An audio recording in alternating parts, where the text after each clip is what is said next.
Okay, so our last speaker of this session is Vassilis Zikas from Georgia Tech. He'll be talking about blockchain governance via sharp anonymous multisignatures. Please. Thank you. This is joint work with my former postdocs, Zhang Liu and Won-Sok Choi. And I should thank Zhang Yu. So he was supposed to be here to give this talk, but he was actually stuck. He's stuck in Europe. He didn't get a visa in time. So a big thanks to him for the base of these slides. And I just noticed that I'm literally the only thing that stands between you and your lands. So I'll try to make it interesting, and thanks for not following the smell. All right. So let me give you the motivation for the talk is mainly on a cryptographic primitive, but I try to make it so that non-cryptographers can follow. So here's the motivating application. We want to do governance on the blockchain. We have a proposer that, for example, proposes implementing a project or a change on the blockchain protocol itself. And then we have nodes that have accounts on the blockchain that are supposed to vote. So the proposal goes on the blockchain, and then there is a process by which the nodes can vote on the proposal, and then the outcome is how many votes did the proposal get. And for the purpose of what I'll discuss here, I will assume that the voters can actually interact with the proposer, either on-chain or off-chain. So we're going to try to push most of the communication off-chain so that we don't have too many on-chain rounds. All right? Good. So what do we want from a mechanism achieving this? So I'm going to give you kind of my, what I need for Christmas kind of list, and then we'll see how it goes. So the first property is we want it to be trustless. So I don't want trusted third parties. I don't want a setup that requires a ceremony. I don't want assumptions on the majority of honesty of parties and so on. So that's what I call trustless. I want it to be efficient, right? I want it to have minimal interaction, in particular on-chain interaction, but we'll also try to minimize off-chain. I want it to be what I will call here oblivious, which is that a voter should not learn the intent of other voters while he's voting, and that might appear obvious, but you're going to see why I include it here. I want it to be post-quantum secure, and in particular, no one should be able to change the number of votes, even with quantum computing power. I want it to be traceable. So if someone tries to vote twice, for example, then this someone is identified. I want anonymity to be unconditional. Again, that's my Christmas wish list. Meaning, even if all the assumptions fail on the blockchain, still I don't want that it is revealed who voted for what proposal by just looking at the blockchain state. And that should be the case kind of even if someone can break all crypto that we're using. So even for unlimited adversaries. And I want it to be incoercible, meaning that no one should be able to coerce voters into voting for some proposal or not, right? So that's my wish list. As I tell my son, if you ask too much from Santa, he's not going to give you anything, right? So if you observe those requirements, and if you've seen a little bit the voting literature, the e-voting literature, the first and the last are actually contradictory. There's no way to get incoercibility without some trust assumption. All results that give incoercibility assume either a re-randomizer, some trusted party that is online and is being used there, or hardware tokens or so. And there's actually some older results that we had that showed that something along these lines, such a trust assumption is needed. Right. So, I actually want trustless more than incoercibility. I'm going to keep that one. The second thing, so these are the requirements without incoercibility. The second thing is I cannot get the full untamperability. No one can change the number of votes. I'm going to go for the next best thing, which is that the proposer, I will allow him to decrease the number of votes that he got, but not increase. And no one else should be able to mess with the number of votes. Now, this is okay in our application because the proposers naturally want to collect most votes. So that's okay. We say, okay, if you want to lose, lose. We don't care. So that's kind of a lowering kind of the bar. In terms of traceability, I'm going to actually increase the bar. I'm not I'm not going to require that if someone tries to double vote, then he's caught. I'm just going to require that no one can double vote, full stop. And for unconditional anonymity, I'm going to again lower a little bit the bar, and the reason is going to become apparent in a few slides. So I will require it for everyone except the proposer. So I will allow the proposer to learn who voted for him, but he won't be able to convince anyone about these identities. Right. So those are the requirements that we're going to have. And what we designed here is a primitive which we call SHARP anonymous multisignatures. I'm going to talk about the naming in a minute, which exactly fits this application and gives us these guarantees. We look at the relation of this primitive with traditional threshold ring signatures and show why those are not sufficient. And then we design a template for building SHARP AMS from chameleon hashing. For technical reasons, we actually use lossy chameleon hashing. I'm going to explain. If you don't know what it is, don't worry. I'm going to explain what it is. So it's a very generic cryptographic primitive that has instantiations from all sorts of cryptographic assumptions that you might want. Diffie-Hellman, discrete log, LWE, all sorts of post-quantum assumptions that you might want. You can actually implement chameleon hashing. And this actually gives us a template that allows us to capture some of the existing threshold ring signatures and actually expand the number of those. Right, then I'm going to discuss how, well, if I have time, how we actually use this primitive for implementing our application. I'm going to try to at least discuss the first one. If there's time, I'll discuss all of them. What I'm not going to discuss, but in the paper, we also kind of look at the relation between lossy identification schemes and lossy chameleon hashing. This relation has not been established in the past in the lossy setting. It was established by Bellare et al. In the non-lossy setting. Right. So I'm going to focus on these parts. Right. So let me start with SHARP anonymous multisignatures, and let me first start with why we introduced the primitive the way we introduced it. How would we solve our key application? There is a hammer solution, which is called multi-party computation. Right? So have the voters run an MPC amongst them that will generate the signature with all the nice properties that we want and more. That's, putting the theorist hat, that makes sense. That doesn't make sense for our application because it doesn't actually meet some of the requirements. First of all, it's not trustless. Right? If we want unconditional anonymity, then we will need honest majority in MPC. And second, even if I actually discount my unconditional anonymity requirement, it's very, very costly. I don't want that, and it's very interactive too. Right? So the primitive that comes closer to what I'm trying to get is threshold ring signatures. What are threshold ring signatures? Those are signatures where, if you're familiar with multisignatures, so parties contribute their signature or collaborate to contribute some part, some share of their signature, and then I can actually combine these into a signature such that for a specific threshold, let's say 3 parties here, if 3 parties did actually run the signing process, then I'm able to generate a signature that will verify. And the core properties that I'm getting, again, is that if the set of threshold number of parties, let's say T, participate in the signing process, then I'm going to generate a signature. An adversary which has less than T signing keys cannot generate a signature, cannot forge a signature. And from the signature, I cannot deduce who actually signed. So this is the ring property. That's the property of ring signatures. So I get some anonymity. All right? So this is very close. You might be thinking I'm done already.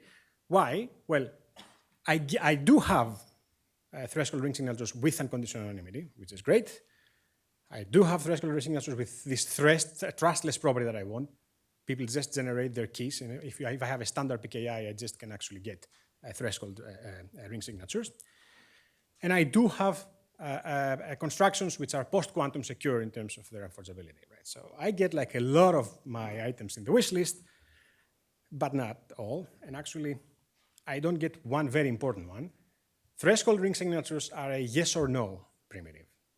So if I have T signers, then I get a signature. If I have less than T signers, then I don't. So the signature itself does not tell me how many parties signed, which is exactly the information I'm trying to learn. The second one is that the anonymity of the signatures, the way it's defined on the combined, on the aggregate, on the actual signature. So if we go back to this figure, there is a protocol that is run among those guys that generates somehow the signature. It's aggregated. This object satisfies anonymity. In our scenario, the voters might see each other's partial signatures, or actually the aggregator, like the proposer, might see the partial signatures. So the definition says nothing about what happens in that case. And something more relevant for us, we cannot get this obliviousness because of the way threshold signatures are defined. So it's not clear whether signers know T in advance. If they do, it would break obliviousness. And if they don't, we'll see that we cannot do much.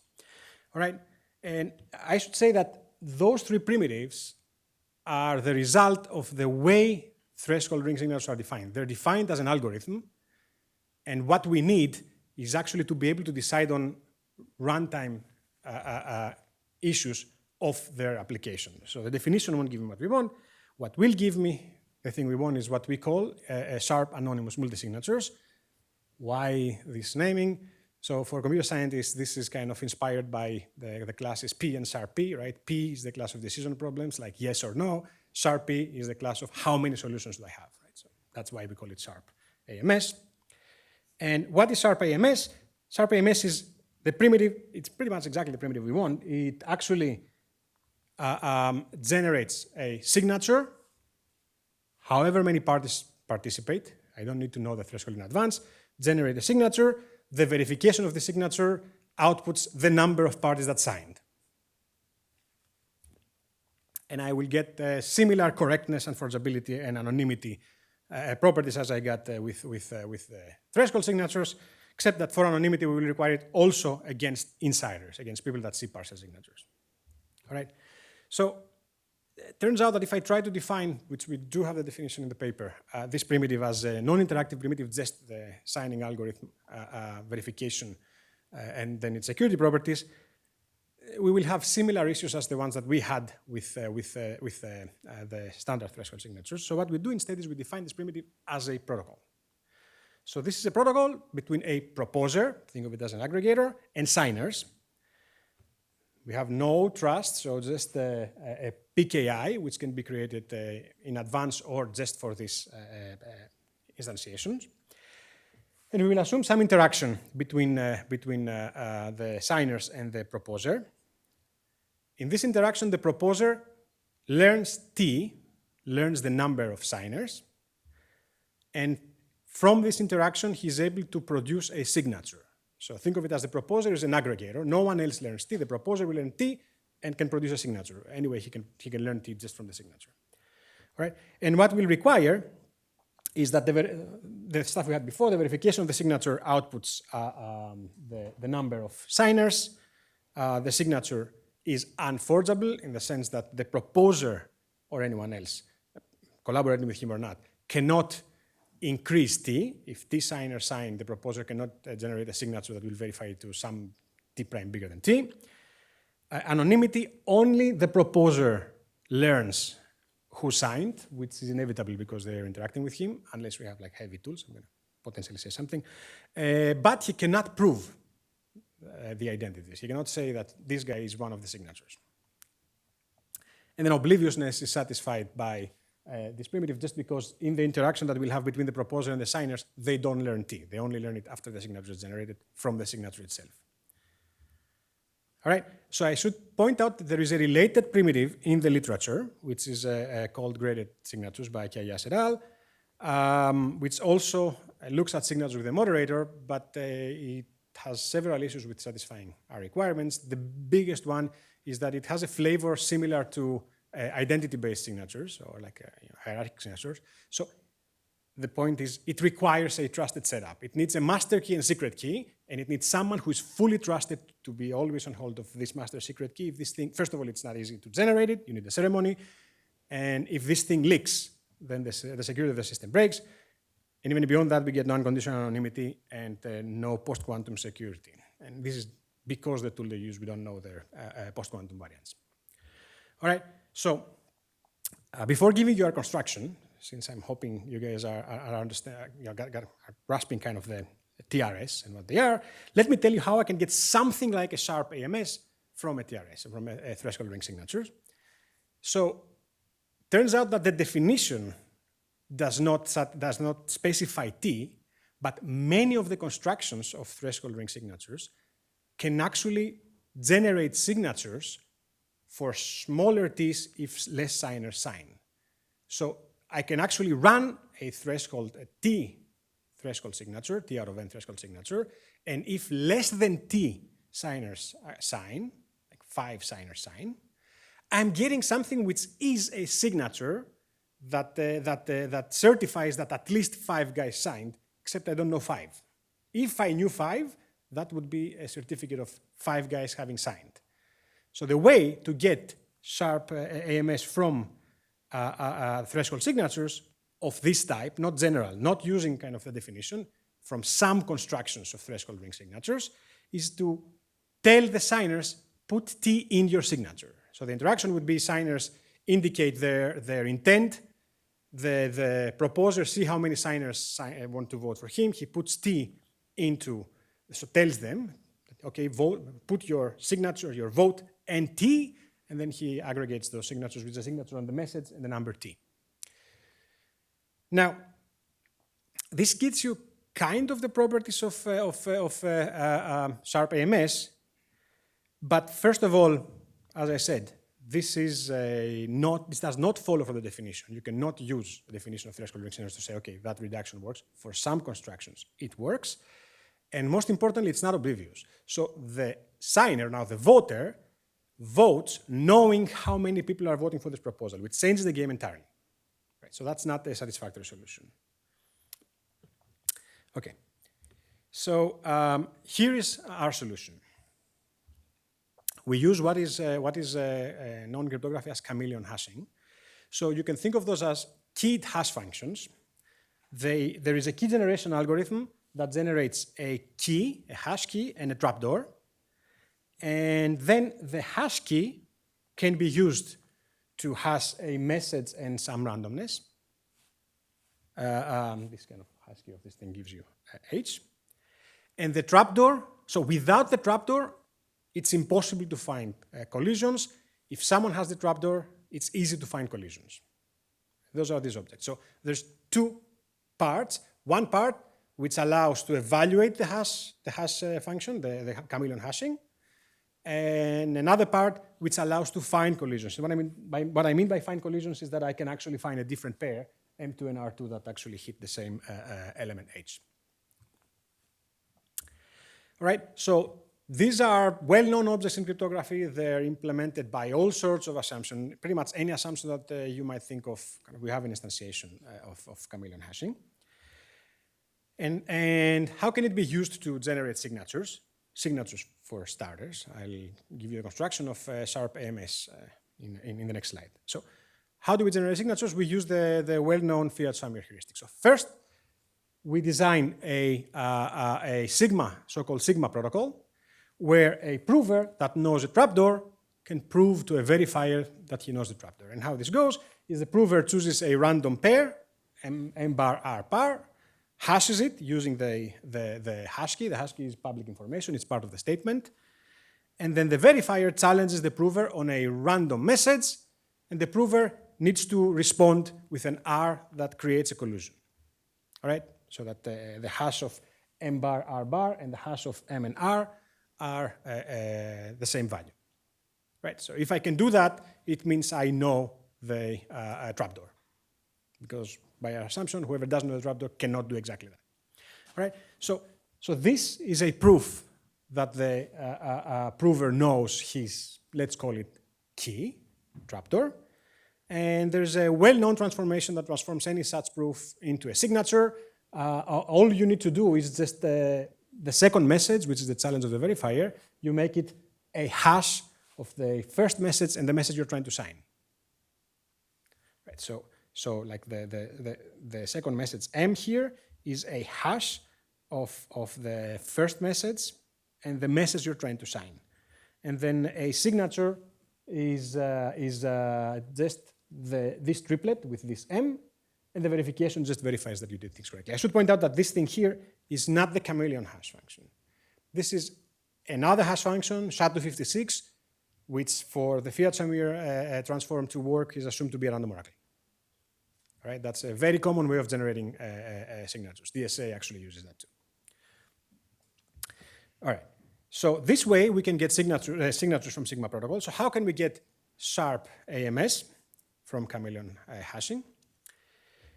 The idea is the following. The idea is that the proposer will actually play with the parties that vote. So parties that want to vote yes will send the proposer the first message of this kind of Sigma protocol. And for parties that want to vote no, the proposer will simply create a simulation of this triplet. So we'll just choose M randomly, R randomly, and compute the hash. All right? So then the proposer is going to, we want to complete this first interaction. He's going to find a challenge that is the hash of everything that's been proposed, has been seen so far. And he is going to create a function, and this is an example, this is a set of linear equations, where he can only know there must be T of those unknowns, on those MIs that are random. He doesn't know them. So if you think of what happens here, he's going to put the MI minus 1 here. Those are fixed constants, and this is random.